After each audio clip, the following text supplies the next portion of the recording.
Bem, boa noite a todos. Obrigado pela presença, obrigado pelo convite, para a participação neste evento, mais um evento do Fórum da Liberdade. O formato aqui é o seguinte: cada um dos nossos convidados fará uma apresentação inicial de 15 minutos e depois a gente tem algo como 20, 25 minutos para os debates, inclusive, especialmente com as perguntas dos senhores e das senhoras. As perguntas podem ser feitas por escrito, serão encaminhadas aqui para nós, e também podem ser feitas pelo Twitter, pela rede social. O número é FL, de Fórum da Liberdade, 2011. Nós vamos começar com o Paulo Castro. Ele tem uma apresentação. E Paulo Castro é graduado em Ciências da Computação pela Federal aqui do Rio Grande do Sul. Ingressou na Nutec Informática, que atualmente é a Terra Networks Brasil S.A., em 1990. Hoje é o seu diretor-geral. É da equipe fundadora do Terra Brasil. Paulo, por favor.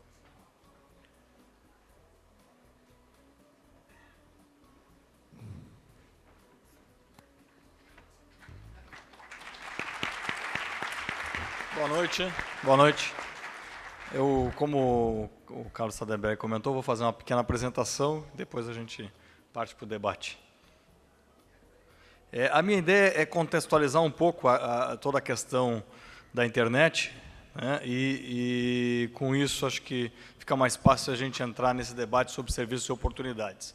Isso aqui é um pouco do que está acontecendo hoje, né, a gente sente no mercado, sente essa vibração, essa energia de crescimento do que está de internet, e esses são os dados. Quer dizer, a gente fechou o ano passado num contexto de tecnologia dos celulares, com quase 200 milhões de usuários, e a gente fechou o ano passado no espaço de conexões à internet, conexões de banda larga, já com 33 milhões de conexões. O número, já em fevereiro, já chegou a 34,2. A taxa de crescimento que a gente está experimentando hoje é um novo acesso banda larga, seja móvel, seja fixo, a cada 2 ou 3 segundos. Essa é a velocidade que esse mercado tem crescido nos últimos, especialmente nos últimos 2 anos. Especialmente nos últimos 2 anos, quando entrou em operação de uma forma mais relevante a banda larga móvel, que praticamente no ano passado dobrou de tamanho. Quer dizer, no ano passado a gente iniciou com 10 milhões de conexões de banda larga móvel e terminou com 20 milhões de conexões de banda larga móvel. Ela iniciou representando algo como 20 a 30% do total de conexões à internet e hoje já representa 60 e poucos por cento. Esse é um outro número que eu acho que é relevante para a gente pensar. Quando a gente fala de internet e do uso da internet pela população, a gente tem que pensar que a gente precisa ter a banda larga ou o acesso, mesmo o acesso discado, tradicional, e a gente tem que ter, do outro lado, o computador ou o celular. Os números de computadores, faz pelo menos 6 anos que o Brasil tem batido recordes de venda de computadores. No ano passado, vendemos 15 milhões de computadores no Brasil, para ter uma ordem de grandeza de comparação, foram vendidas 14 milhões de aparelhos de televisão, num ano onde a gente tinha Copa do Mundo no Brasil e num ano onde a gente tinha também novas tecnologias de televisão que fizeram com que o mercado fosse bastante agressivo de televisão. O Brasil é o 4º maior mercado hoje no mundo de computadores. Esse é um outro fenômeno importante para a gente entender a demografia de internet no Brasil. Aqui, pelo menos para mim, está um pouco cortado, mas são 110 mil LAN houses no Brasil. São 110 mil LAN houses no Brasil, e hoje, pela manhã, eu estava comentando no almoço, e isso é uma demonstração da liberdade de empreendimento, porque não há lei, não há regulamento, não há um fomento governamental, não há nada que tenha feito esse movimento acontecer. Esse movimento foi um movimento de mercado, uma reação dos empreendedores, pequenos empreendedores, né? 54% deles estão na zona rural, 44% nas cidades, 44% dessas lan houses ela tem um outro negócio, quer dizer, é uma padaria com uma lan house, mas em 64% delas ela já são a principal atividade. Eu gosto desse exemplo porque ele ilustra muito essa característica do mercado, né? A gente está aqui no Fórum da Liberdade, buscando atender uma demanda, atender uma necessidade das pessoas. 58% dessas lan houses estão operando há menos de 2 anos, e são pequenas empresas. 46% delas têm entre 6 e 10 computadores. São dados de uma pesquisa do Comitê Gestor de Internet do Brasil, feita o ano passado. Foi a primeira pesquisa que foi feita nessa área, procurando entender justamente um fenômeno que é um fenômeno brasileiro, não é só brasileiro, é um fenômeno latino-americano. Vários outros países da América Latina têm esse espaço das lan houses como um espaço importante de conexão das pessoas à internet. O que nós estamos falando hoje em termos de tamanho, né, deste universo de usuários da internet brasileira? Nós encerramos o ano passado, as estimativas aí, dados do Comitê Gestor, estimativas da IAB, são de em torno de 75 milhões de usuários na internet brasileira. Isso dá, pensando num Brasil com 200 milhões de habitantes, isso dá algo como um pouco menos do que 40% da população brasileira já como usuária da rede internet. Uma parte significativa, algo como 15 a 20 milhões dessas pessoas fazem uso através das lan houses que eu comentei antes, e as outras através do acesso nas suas residências ou através do trabalho e das universidades, das escolas. Como é que isso vai crescer nos próximos anos? A projeção, aqui é uma projeção de um instituto chamado Pyramid Research, até 2014, e 2015, 2016 é uma estimativa nossa do Terra. A gente imagina que em 2014, ano da Copa do Mundo no Brasil, a gente esteja aproximando a 120 milhões de internautas no Brasil. E em 2016, ano das Olimpíadas no Brasil, 156 milhões. Esse é um fenômeno de crescimento muito baseado na iniciativa de mercado e também apostando num projeto que o governo tem desenvolvido nos últimos 2 anos, que é o Plano Nacional de Banda Larga, que visa criar condições de infraestrutura, especialmente não nas grandes cidades, nos grandes municípios, nos grandes centros, onde essa infraestrutura já existe, mas especialmente nos locais mais afastados no Brasil, onde ainda existe muito espaço para a internet crescer. Se a gente pegar, por exemplo, uma cidade como São Paulo, e Porto Alegre tem índices parecidos, a gente já tem algo como 60% da população como usuária de internet, 60%, 70% da população. Enquanto isso, a gente tem no Norte, no Nordeste, um percentual muito menor de penetração. Isso é um outro gráfico que eu gosto, uma tabela que eu gosto de mostrar, que mostra um pouco o que está acontecendo do ponto de vista de popularização. Esse crescimento do uso de banda larga, somado ao fenômeno das lan houses, a um certo barateamento dos computadores, em função de câmbio, em função de taxa de juros, houve maior acesso das diversas populações aos computadores. A gente tem hoje uma realidade muito diferente do que a internet tinha, por exemplo, há 10 anos, onde ela era muito elitizada. Ela era menos volumosa, mas muito elitizada. Hoje, se a gente comparar a internet com a maior parte das ferramentas de comunicação, excetuando-se a TV e o rádio em algumas demografias, a gente tem uma maior penetração de internet em todos os estratos de classe social, da classe A até a classe E. Aqui eu vou dar dados de uma pesquisa que o Terra conduz na América Latina, basicamente no Brasil, México, Colômbia, nos Estados Unidos para o público hispânico e na Argentina. Uma pesquisa que a gente já faz há 3 anos, e esses são os dados da pesquisa feita em 2010. 96% dos usuários da internet na América Latina acessam a internet diariamente, e 86% deles fazem isso mais de uma vez por dia. Ou seja, o hábito de uso da internet entre os internautas, ele é um hábito bastante arraigado, né? Para a gente ter uma ideia de dimensão, na internet, na América Latina, a gente fala hoje em torno de 220, 230 milhões de usuários de internet, para um coletivo de população de mais de 700 milhões. Então, estou falando em torno de 30%, um grau um pouco abaixo daquele que a gente tem no Brasil hoje, que é em torno de 40%. O que esses internautas fazem na internet?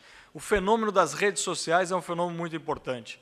O fenômeno das redes sociais, ele mobiliza hoje 86% dos internautas na América Latina. E eles gastam, em média, por mês, 5 horas e 20. Eles ficam 41 horas por mês na internet. Essa é a média do uso na América Latina. E o Brasil, por medições que são feitas pela Nielsen, aqui no Brasil pelo Ibope, é o país, ao longo dos últimos 5 anos, que tem a maior atividade, a maior média de uso da internet se encontra no Brasil. A gente teve 2 ou 3 meses só, né, no inverno europeu, de 2008 para 2009, que a gente perdeu essa liderança para a Espanha e para a Alemanha e depois retomamos. Nos últimos 5 anos, então, o Brasil tem a maior média de uso de internet por usuário. 83% deles veem vídeos, consomem sites como o YouTube, ouvem música, e a gente tem, o Terra, nesse caso, na América Latina, tem uma penetração de 60%. 60% dos internautas passam pelo Terra pelo menos uma vez por mês. Esse é um outro dado que é interessante para a gente comparar o uso da internet com a da televisão. Se a gente pegar o uso da televisão, a gente tem que 1/3 dos pesquisados, 1/3 dos internautas da América Latina veem televisão mais de 7 horas por semana. E o que acontece? Quer dizer, hoje, entre os internautas, esse hábito de assistir televisão, ele está perdendo um pouco espaço para o hábito do uso da internet. Então, a gente tem hoje metade já dos internautas desta população da América Latina acessando a internet mais de 14 horas por semana. Então, é um hábito que ele encontra uma grande frequência entre os internautas latino-americanos e encontra também um grande volume de horas semanais. Esse é um outro comportamento interessante, né, e provavelmente vários de vocês que usam a internet já se viu fazendo isso, que é o uso simultâneo de múltiplas telas. Cada vez mais isso acontece, cada vez mais as pessoas, ao mesmo tempo que estão na internet, estão na televisão, estão assistindo televisão, e isso, a questão de uns 3, 4 anos atrás, quando eu via um slide como esse, eu dizia, esse parece ser um hábito elitista, porque eu estou com um computador, notebook, um laptop e assistindo televisão. Esse hábito que a gente tem mapeado, ele é um hábito que encontra esse tipo de comportamento em diversas classes sociais. Se a gente vai na classe mais alta, é o notebook assistindo televisão ou um iPad. Se a gente vai descendo no extrato social, a gente vai ver que os computadores e as televisões, muitas vezes, estão no mesmo cômodo. Estão no quarto das crianças, numa classe média, estão na sala ou no espaço que as pessoas têm para fazer esse compartilhamento, e eles são, então, usados de forma simultânea. Quando a gente pergunta isso para os pesquisados, 51% deles, 51% dos internautas que a gente pesquisou na América Latina dizem que fazem esse uso simultâneo sempre ou frequentemente. E 50% deles dizem que, quando fazem esse uso simultâneo, prestam mais atenção na internet. Eu desconfio que isso é só percepção, porque, na verdade, para que a pessoa possa, de fato, navegar na internet, que é proativa e, ao mesmo tempo, ver televisão, ela vai ter que prestar muita atenção na internet mesmo, e não tem jeito. O que as pessoas fazem na internet? Isso tem muito a ver com o que a gente viu aqui, da questão de emitir opiniões e participar. 90% dos internautas diz que já publicou uma foto ou vídeo. 67% gosta de expressar opinião e 59% se importa com a opinião dos outros. A gente usa essa pirâmide como uma forma de mostrar que, do nível mais abaixo, que todos os usuários, na prática, consomem conteúdo, para cima a gente vai tendo um nível mais elaborado de participação das pessoas em relação à internet. O Brasil, também no quesito vídeo, é um grande consumidor. Essa é uma pesquisa do Gartner Group, que mostra que a adoção de vídeo no Brasil, ela supera todos os outros países aí pesquisados, França, China, Estados Unidos, Alemanha, Reino Unido. Ela tem um índice de 84%, que é o índice que eu já tinha mostrado antes, usam a internet para assistir vídeos. Quando a gente compara isso com o tempo de uso, na verdade, no Brasil, o tempo de uso é muito menor, por exemplo, que nos Estados Unidos, e aí a questão da infraestrutura pesa. Aqui é a questão de quantos usam, né? Qual é o percentual dos usuários, mas o tempo, nos Estados Unidos, o tempo de uso é maior. Um outro dado que eu acho que é interessante, isso é uma pesquisa da Comscore, que mostra entre várias categorias, e aqui eu vou deixar depois para o Romero explicar na área de negócios, né, na área de comércio eletrônico, mas várias categorias, como o brasileiro ele está na média ou acima da média. Então, a gente tem o brasileiro, por exemplo, 85% dos brasileiros faz redes sociais, só 70% dos usuários na média total do mundo, 75% no e-mail, 73% na média. Blogs também, os brasileiros têm, de novo, os brasileiros são os que têm a maior média e são o povo mais ativo no uso das redes sociais que existe no mundo. Esse é um dado que mostra como está crescendo o mercado publicitário na internet. Eu, durante 2 anos, presidi o IAB, que é a entidade que reúne os portais, as empresas de internet no Brasil, há 2 anos atrás. Esses são dados do IAB, são estimativas do IAB, que projetam, o ano passado, a internet faturou 1,2 bilhões de reais no Brasil. Isso, para vocês terem uma ordem de grandeza, coloca a internet como quarto maior fatia do bolo publicitário, depois de televisão aberta, jornais e revistas, mas já acima de TV fechada, acima de rádio. E a projeção para esse ano é superar 1,5 bilhões de reais. O Terra, eu não vou fazer propaganda agora, que já estou estourando meu tempo, mas o Terra é a companhia líder em mídia digital na América Latina. Eu queria só mostrar que a gente atua aí basicamente com 3 grandes produtos, o portal, Terra TV e Sonora, que é um produto de música. E aqui um pouco o que está acontecendo com a gente, que na verdade é um reflexo do que acontece hoje do ponto de vista do comportamento do usuário.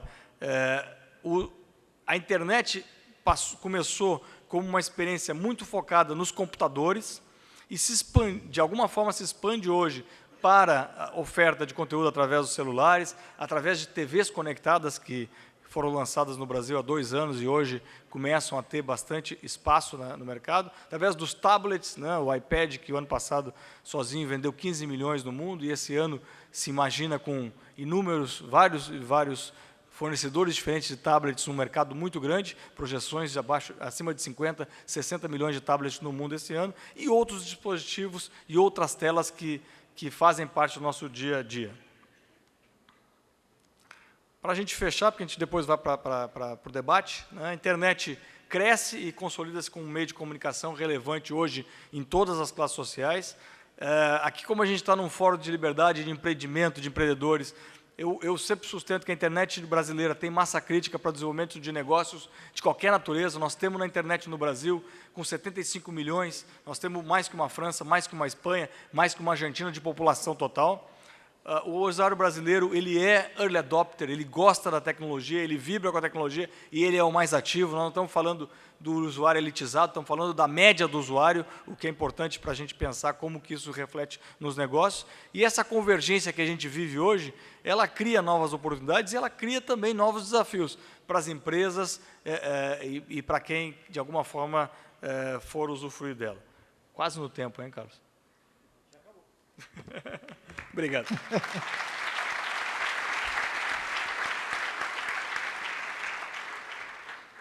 Paulo, muito obrigado. E agora passamos ao Romero Rodrigues, que é fundador e presidente do site Buscapé. O site Buscapé hoje agrega algo como 11 empresas, inclusive algumas que nós conhecemos muito bem, como Bom de Faro, Corta Contas, Pagamento Digital, Pista Certa e outras do gênero. Buscapé nasceu quando o Romero e mais 3 colegas de faculdade, Ronaldo Takahashi, Rodrigo Borges e Mário Letelier, fundaram o site e a empresa. Eles tinham em torno de 21 anos. Isso, alguns anos depois, o Buscapé foi vendido para a empresa sul-americana Naspers por 342 milhões de dólares. Você tem um quarto, né? Bom, Romero, eu queria, por favor, Romero Rodrigues, eu queria só introduzir um tema, que é o seguinte, bom, nós temos aqui todos os dados levantados aqui pelo Paulo, e eu queria também já aproveitar e introduzir um tema que eu vou já perguntar com você, que é o seguinte, há uma vez num debate parecido com esse, em que se discutia sobre ambiente de negócios no Brasil, a dificuldade do ambiente de negócios, a dificuldade de criar novas empresas, quer dizer, ter boas ideias, você tem a dificuldade de traduzir boas ideias numa boa empresa, numa empresa próspera, em crescimento, etc. E alguém lá pelas tantas dizia o seguinte, que se, dada a dificuldade do ambiente de negócio no Brasil, se o Bill Gates morasse no Brasil, ele seria um vendedor de produtos pirata. Mas você se deu muito bem, né? Você teve uma ideia boa e montou uma coisa organizada, sólida, legal. Então, eu queria que você contasse também um pouco essa experiência.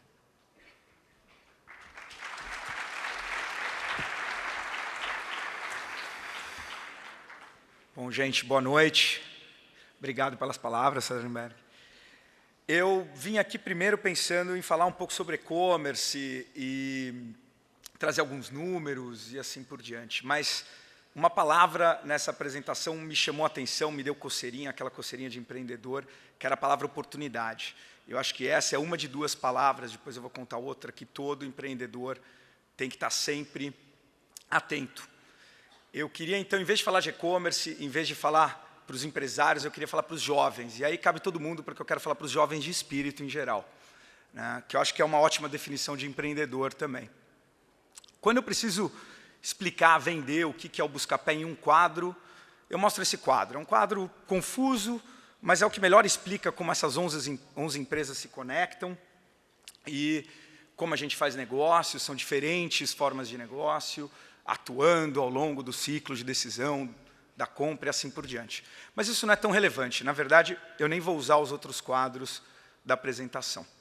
Eu queria falar um pouco sobre empreendedorismo e um pouco do que eu aprendi nesses 12 anos de Buscapé.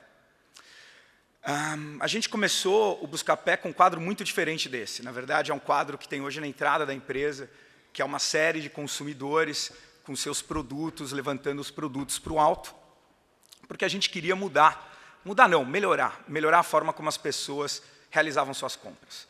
Há 12 anos atrás, quando a gente começou o Buscapé, não se dava preço pelo telefone. Você tinha que ir até a loja para decidir que produto comprar, e você era basicamente refém do produto que tinha, inclusive, na prateleira do varejista. E a gente achou que podia mudar aquilo.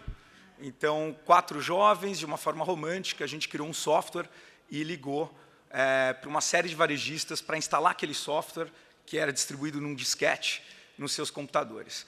E, basicamente, em 98, o que esse software fazia era procurar no computador todos os preços disponíveis, conectava na BBS e enviava os preços para um banco de dados central para os consumidores poderem fazer uma comparação de preços antes de comprar.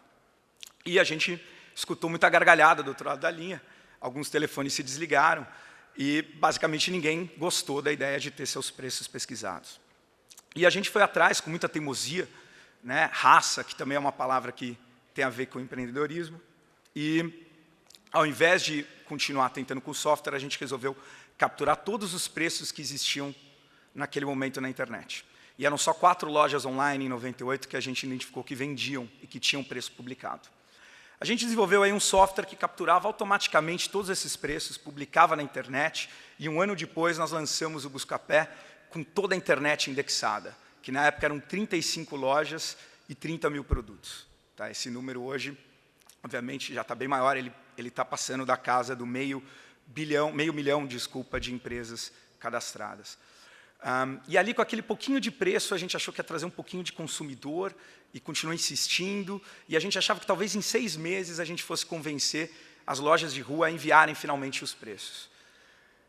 Infelizmente, não foi 6 meses, foram 6 anos, mas, felizmente, a gente foi ajudado pelo comércio eletrônico.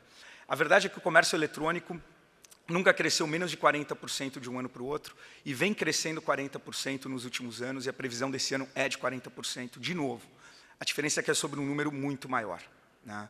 Em 2009, o comércio eletrônico fechou na casa de 10 bilhões, 10,6 bilhões, e cresceu 40% para 2010, com nova previsão de mais 40% de crescimento para esse ano.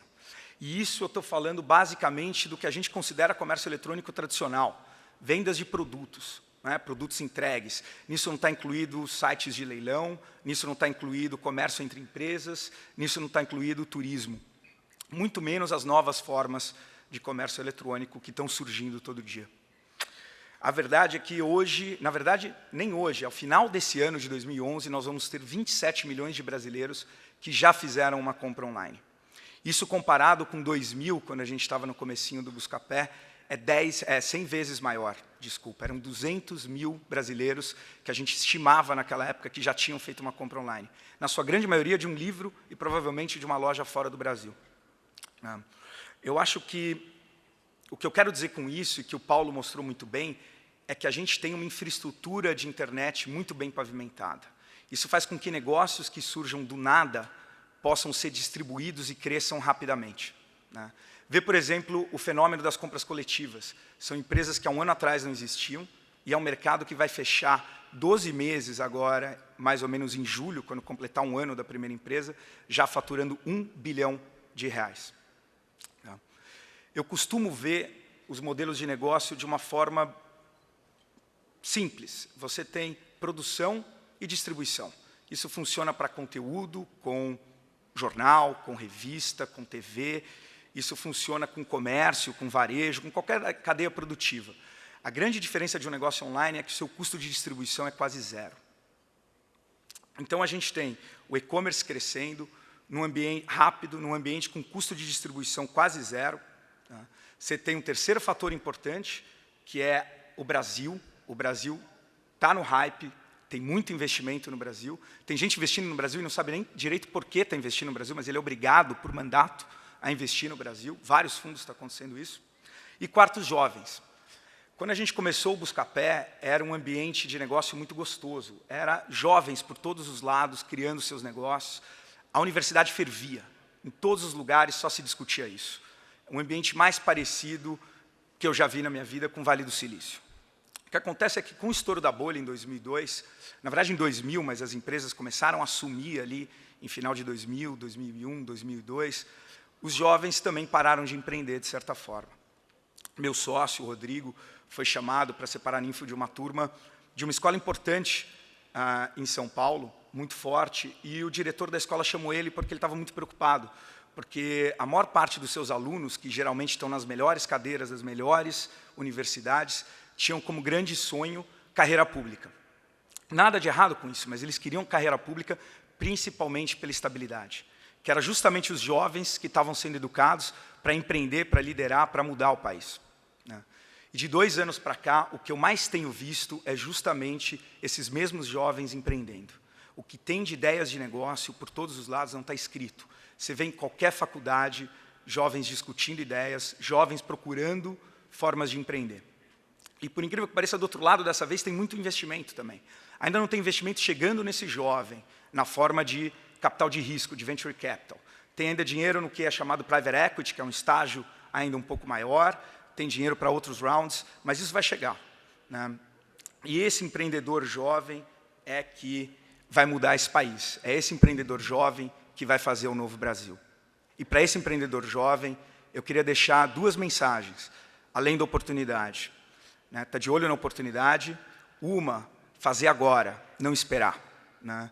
Depois do painel do Lobão, eu não acho que é muito prudente citar nenhum verso de música, mas eu arrisco citar Geraldo Vandré, quando diz que quem sabe faz a hora, não espera acontecer. E segundo, ficar atento para uma palavrinha muito especial. É a palavra que eu conheço que mais guarda oportunidade, sucesso e realização no mundo. É a palavra impossível. Quando você escutar essa palavra, levanta a antena, porque ali pode estar o teu negócio, ali pode estar o teu empreendimento, o teu sucesso. Tá? Porque, como diz o refrão, impossível ou nada. Obrigado.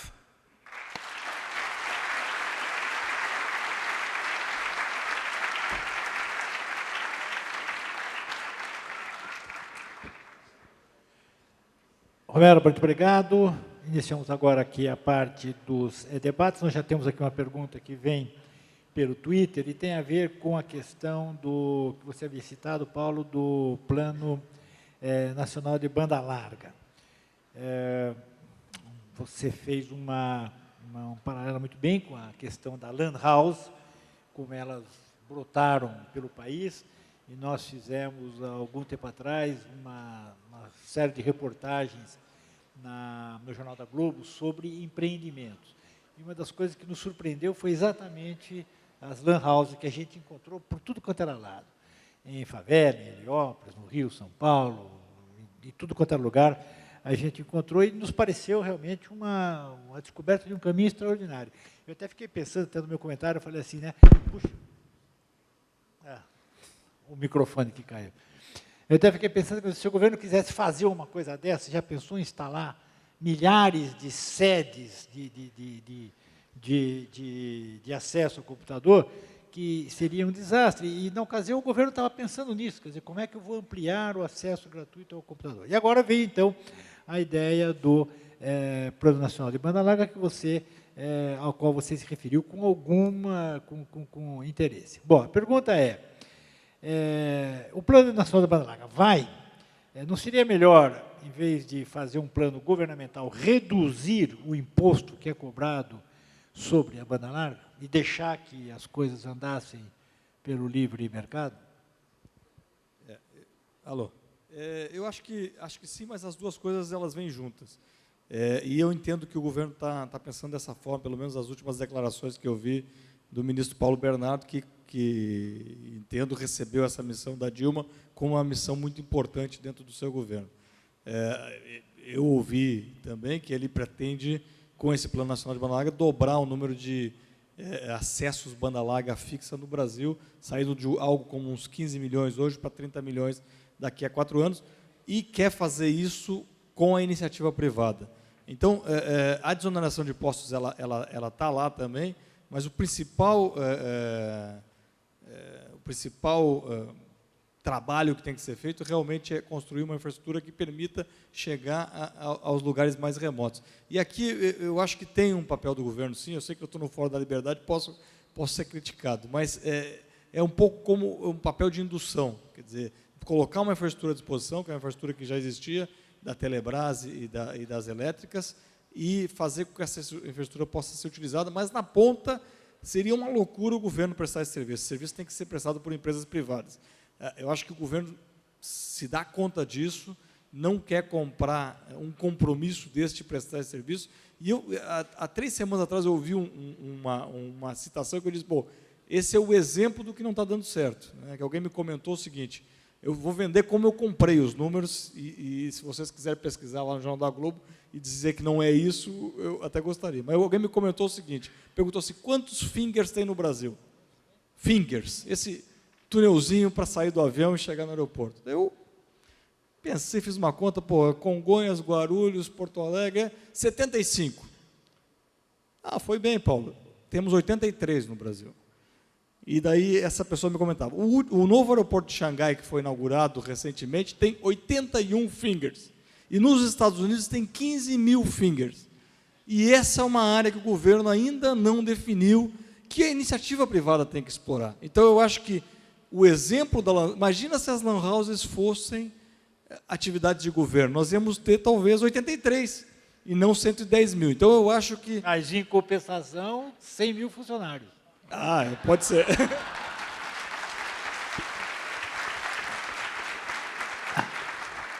Agora, eu queria que você elaborasse um pouco mais isso, porque há certas situações, e há muitas, em que há um papel claro do governo, né? Que é, por exemplo, atuar, intervir em locais que são economicamente inviáveis, né? Por exemplo, fazer uma estrada vicinal que só tem serventia, só tem utilidade durante a época da safra. Entende? Quer dizer, é uma estrada que, se você for quiser cobrar pedágio, vai custar R$2.000 o pedágio cada 10 quilômetros. Então, fica absolutamente inviável. E esse é um caso de uma função pública, levar transporte a determinadas regiões. Você acha que levar a banda larga para as regiões mais pobres, que é o acesso mais difícil, mais caro, é papel do governo? É isso que eu estava querendo me referir ao papel indutor do governo, porque o que acontece, quer dizer, tem pesquisas da OCDE que mostram que à medida que você conecta mais gente na banda larga, mais empresas, mais gente está conectada na banda larga, você consegue melhorar os indicadores de negócios, os indicadores das empresas, você realmente fomenta a economia. E o que acontece com a banda larga é um pouco o que acontece eu citei o exemplo do Finger e não foi até o final, mas na aviação civil acontece um pouco isso. Você tem localidades hoje no Brasil que não são atendidas por avião. Teria uma demanda para 30 passageiros e não para 50 que precisa para botar o avião para 60. A iniciativa privada não atende e isso, para se resolver, precisa de um fomento, de alguma forma, de algum fomento. Qual é a oportunidade que a gente tem, especialmente na área de telecomunicações? Existe um dinheiro muito grande, que é o FUST, que é o Fundo de Universalização das Telecomunicações, que é arrecadado da conta telefônica de cada um de nós que paga, não é? É um dinheiro que está depositado nos últimos 13, 14 anos, não foi usado, não foi liberado, e uma das iniciativas é permitir liberar esse dinheiro nesse momento agora. Tem o esforço da desoneração tributária, que não é pequeno, Porque, na verdade, a gente fala da carga tributária, dos 42% em banda larga de carga tributária, tem 10% mais ou menos que é governo federal, 10%, 11%, e tem os estados que variam uma alíquota de 18% a 25%. Tem estado que tributa em 25%, que é o ICMS. E quando a gente fala de tributo, é sempre aquela briga, quem é que vai abrir mão antes? Exato. Então, aí também tem um espaço. E tem a questão da infraestrutura, quer dizer, colocar redes, não até a casa do cliente, mas colocar redes de fibra que já estão disponíveis, que precisam ser ocupadas nos sistemas da Eletrobras, da Telebrás, para poder levar essas redes até o Centro-Oeste, Nordeste, Norte, até não só Centro-Oeste, Nordeste, lá é mais fácil de explicar, mesmo no Sul, Sudeste, você tem regiões que estão ainda desassistidas. Eu tenho aqui uma pergunta do Frederico Cosentino sobre qualidade da internet. Eu queria fazer os dois. Ele, da Universidade Federal de Santa Catarina, ele diz o seguinte, que a pesquisa mostrou que o Brasil está em 63º lugar entre 165 países com qualidade de internet, e sendo que ela é cara. A pergunta é isso mesmo? Isso atrapalha? A regulação atrapalha? Qual é a avaliação que vocês têm do posto de observação de vocês? Eu acho que a gente... Tecnicamente, ela é boa, ela é ruim? Tecnicamente, eu vou dizer que eu nem acho que sou tão credenciado para dizer. Comparativamente a países, obviamente, como o Sudeste Asiático, China, que eu tive recentemente, ela é realmente ruim. Comparado a outros países da América Latina, a gente está num estágio bem mais avançado. Você pega, por exemplo, o exemplo do México. Nós temos operação no México e os números de banda larga são bons. A operação nunca decolou muito. E banda larga é muito importante para e-commerce. Quando a banda larga cresce, e-commerce cresce. E a gente descobriu um fenômeno mexicano chamado mini bandita, que é uma banda larga de 256K, ou seja, não é uma banda larga. É só porque está ligado constantemente. Então, você vê os dois mundos. O que me preocupa, de certa forma, e que remete à questão um pouco do painel, é a qualidade, não só da conexão, mas a qualidade do que você encontra. A gente está vivendo muito o mundo do good enough, do bom o suficiente, e hoje, basicamente, quando você procura... Um exemplo bom é quando você procura um conteúdo na internet. A qualidade desse conteúdo é cada vez pior. Conteúdos de boa qualidade não necessariamente aparecem ranqueados primeiro no buscador, e sim conteúdos que foram preparados para estarem ranqueados primeiros no resultado do buscador. Você sai do texto e vai para o vídeo. Hoje, a qualidade que é do vídeo e da produção que é consumida num site de vídeo, seja no YouTube ou qualquer outro, é de baixíssima qualidade e tende a piorar. Então, repentinamente, a gente tem muito mais acesso à informação, que eu acho que era a grande revolução da internet, mas uma informação de baixa qualidade. E o que falta agora é justamente uma curadoria disso. Quem vai detectar o que realmente tem qualidade nisso? Só para comentar especificamente, quer dizer, a gente está muito abaixo, realmente, dos países... Você está falando tecnicamente. Tecnicamente. A estrutura física. Mas, o ano passado, final do ano de 2009, a banda larga média no Brasil era 1.200 kbps, e no final do ano passado chegou a 1,5 mega. Então está crescendo, a evolução está rápida, e ela está rápida por competição, quer dizer, eu acho que essa é uma coisa interessante, quer dizer, ela está rápida porque você tem operadoras de cabo oferecendo banda larga com velocidades maiores, as operadoras de telefonia correndo atrás, você tem alguns mercados que têm competição e isso aumenta. O problema realmente é um dos mercados que tem baixa competição, Norte, por exemplo, é um mercado com baixa competição, onde você tem uma qualidade que puxa para baixo. Mas o Romero falou um pouquinho de experiências aí uma coisa que eu aprendi na época da Nutec ainda, que a gente apostar contra a evolução da tecnologia é perder. Eu me lembro que na época a gente fazia software para sistemas de terminais a caractere funcionarem porque era o que tinha e o Windows era caro e o PC era caro e lento. O que aconteceu? O PC e o Windows explodiram e o software de terminal a caractere, não sei se vocês conhecem algum ainda. Sorte que a gente acabou indo para o lado da internet. Então, eu acho que a velocidade com que as coisas evoluem é muito rápida. A ponto da gente ter hoje 84% dos brasileiros consumindo vídeo na internet. Quem diria isso há 5 anos atrás? Né? E vai evoluir, está evoluindo. Mas o grau de atraso técnico em relação Coreia do Sul, por exemplo, é muito grande. A Coreia do Sul. Se Bom, pegar Coreia do Sul é Singapura, A Coreia do Sul, Coreia do Sul o Bom, então problema é que a tira, Coreia do tira, Sul tira, põe não é assim. benchmark mundial, na verdade. Os Estados Unidos faz reuniões enormes para dizer assim, como é que eu faço para recuperar o gap Tá, que eu tenho em não, relação ok. à Coreia do mas Sul. é outra ordem de grandeza. Então, É 10 vezes menos ou pior do que os Estados Unidos. A É nossa. outra, a nossa. É outra Na ordem América de Latina. grandeza. A gente, Na comparado à América América Latina, a gente é melhor, mas na mesma ordem de grandeza. Os Estados Unidos é outra ordem. Uma Na ordem América acima. Latina, o único país que rivaliza com o nosso, tem melhor qualidade, é o Chile. O Chile, nesses indicadores, mas o Chile, não querendo menosprezar o Chile é muito pequeno. O Chile é como, sei lá, a grande Campinas. Exemplo para paulista. Vamos lá, são menos de 7 milhões de habitantes e um PIB de 200 mais bilhões. fácil de resolver. Um PIB de 200 bilhões, é mais fácil. Tem aqui outra pergunta sobre, ainda voltando ao Plano Nacional de Banda Larga. A pergunta é se vocês acham que o plano é válido, já que o setor privado nessa área de banda larga é bastante eficiente e tem dado conta do recado.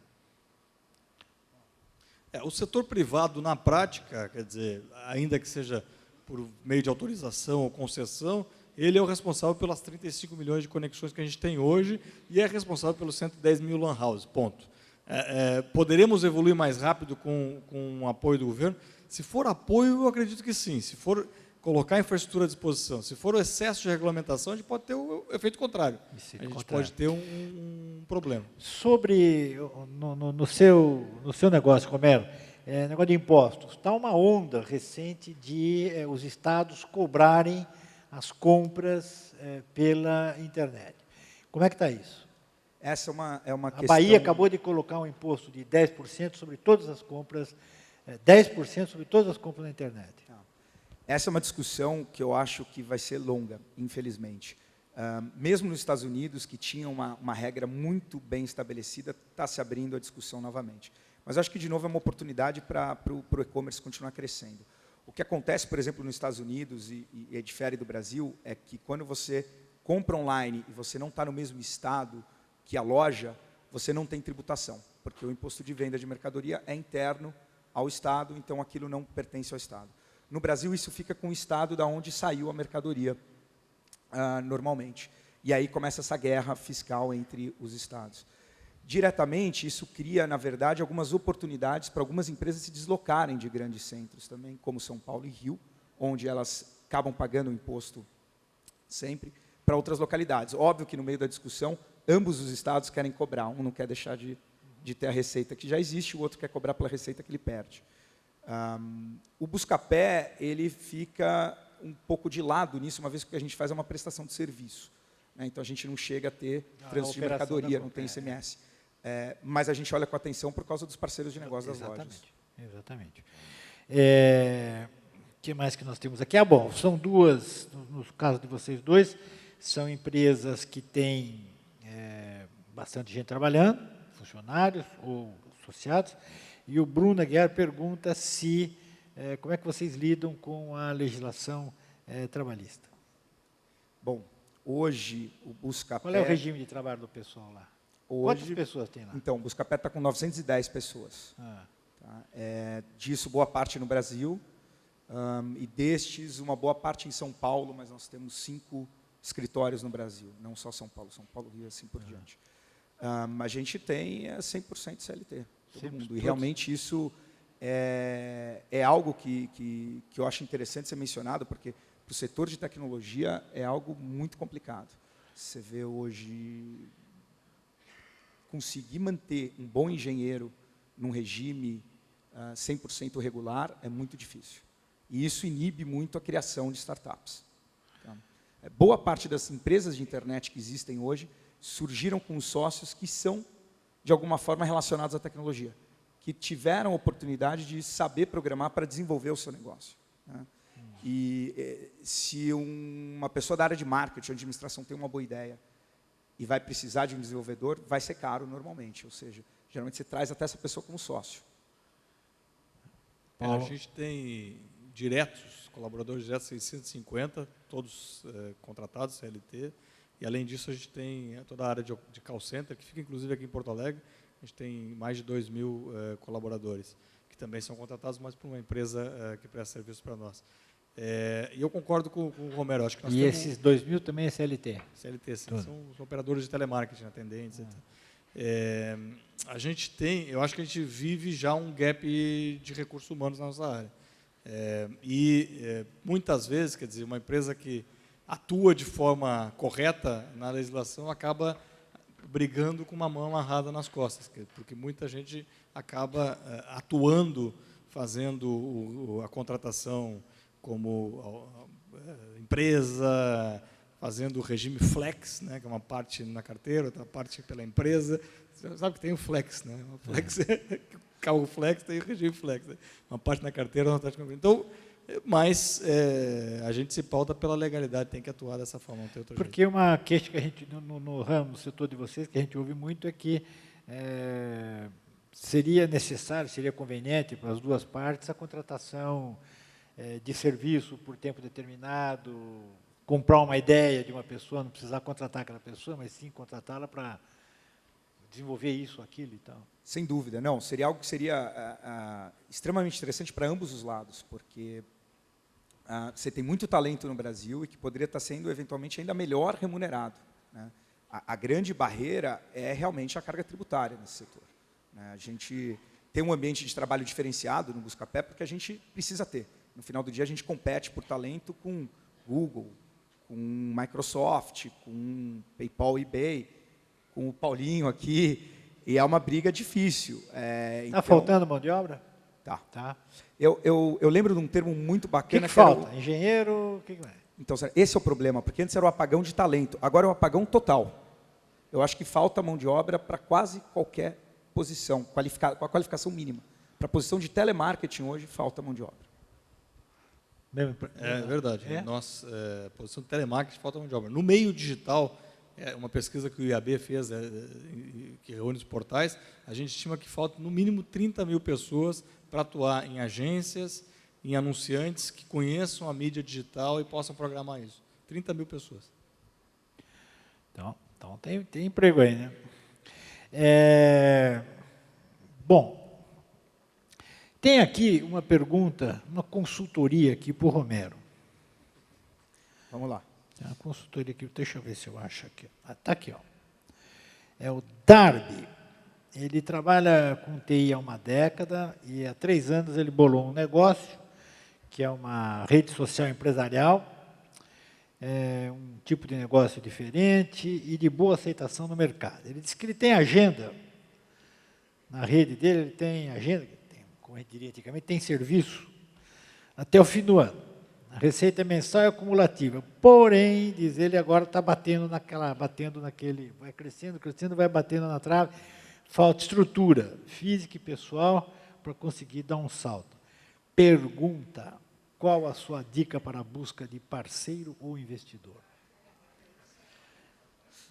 Bom, eu acho que difícil, mas eu acho que o primeiro caminho é realmente ter um bom, parece chavão, mas ter um bom plano de negócio, onde você consiga, nesse plano de negócio, explorar por que esse negócio é tão bom e como você vai fazer para levar esse negócio para um novo patamar com o capital, né? E nisso você vai esbarrar numa série de questões. Quais são as vantagens competitivas que você tem, quem são os concorrentes, como você vai criar barreira de entrada para esses concorrentes, se teu negócio é escalável, como que é esse modelo de negócio, como você vai se diferenciar e se diversificar no caso de algum concorrente fazer algum movimento, e ter uma visão clara de como você vai investir esse dinheiro. Eu acho o seguinte, eu acho que hoje você tem muito mais gente procurando investimento bom do que o contrário, ou seja, faltam ideias boas. Tá? Não é simples conseguir investimento, mas faltam ideias boas. No Buscapé, a gente tem aí, dentre aqueles logos que eu mostrei, 10 daquelas empresas foram adquiridas e todos os sócios fundadores continuam nas empresas. Da mesma forma que eu continuei no Buscapé, eles continuam na empresa também, com um percentual da empresa. E eu costumo dizer o seguinte, a gente no Buscapé, a gente pode até investir numa ideia B, desde que seja gerida por um time A. mas nunca o contrário. Tem duas coisas aqui para você, Paulo. Cadê aqui? A banda larga aberta a todos vai fazer com que os provedores acabem ou tenham que mudar de ramo? E a outra coisa, e o Terra teria necessidade de se diferenciar de outros portais, de outras redes, através de alguma linha específica, algum nicho específico? O Terra... Quer dizer, duas coisas. Vocês vão acabar? Não. Se não vão acabar, o que vocês vão fazer? Acredito que não, mas... eu acho que uma das coisas que é fundamental para as empresas que atuam na internet é estar sempre atento às inovações, ser inovador e inclusive, buscar alternativas. As empresas que viram ondas de inovação passar e não buscaram essas ondas, e um grande exemplo é a American Online nos Estados Unidos, que viu todo o fenômeno da banda larga começar e disse, não, isso não é para mim, e perdeu, acabou. Quer dizer, a empresa foi a maior empresa de internet, na época que a gente começou esses negócios, 95, 96, 97, era a maior empresa da internet, foi a maior empresa a ponto de comprar Time Warner, um dos maiores grupos de comunicação do mundo, e praticamente hoje está relevado em segundo plano. Então, o que a gente entende? Quer dizer, o fato de ter... O nosso negócio começou como um negócio basicamente de assinaturas dentro do Terra. Mas, alguns anos atrás, a gente vislumbrou que era relevante, era importante ter 2, 3 milhões de assinantes, mas era mais relevante ainda ter oferta para os 50, 60, 70 milhões de internautas que o Brasil tem. E a gente, pouco a pouco, foi deixando de ter ofertas exclusivas para assinantes. Então, hoje a gente tem alguns produtos de assinatura que são importantes, mas a oferta principal do portal, o conteúdo, os vídeos, as notícias, as fotos, aquilo que a gente faz no dia a dia é aberto a todos os internautas que trafegam no Terra. Tanto que a gente tem, no Brasil, 42, 43 milhões de visitantes todos os meses, e a gente tem algo como 3 milhões de assinantes hoje. Então, as nossas ofertas não são só para assinantes. Como a base de assinantes e o histórico da empresa era muito forte em assinatura, a gente ainda tem essa associação em alguns momentos. Mas pode navegar no Terra que, em poucos lugares, a não ser em alguns serviços pagos, ninguém vai te pedir username e senha. Quer dizer, o acesso é gratuito. Se eu puder só adicionar um ponto, enfim, a gente vai ter celular com smartphone, com Android, invadindo todos os mercados a menos de $100, como dizem, todo mundo vai estar conectado no 3G. Isso é real? Tecnicamente, hoje, não. Isso é totalmente impossível, nem no 4G. A bateria de um celular 4G em teste hoje dura menos de 1 hora, a melhor que tiver, ou seja, é inviável.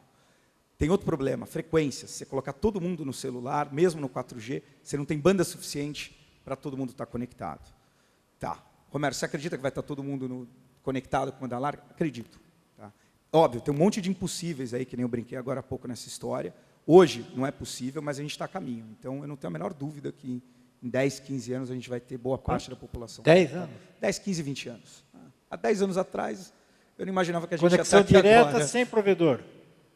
Não necessariamente sem provedor, eu digo a população, boa parte da população mundial está conectada por 3G ou melhor, mobile. Tá. O que significa que é o iPad? Seria estar, exatamente, seria estar com seu celular, smartphone conectado o tempo todo. Eu conheci um israelense chamado Dov Moran. Dov Moran é um sujeito que inventou o pendrive. Ele simplesmente isso, ele inventou o pendrive, depois vendeu lá a empresa para o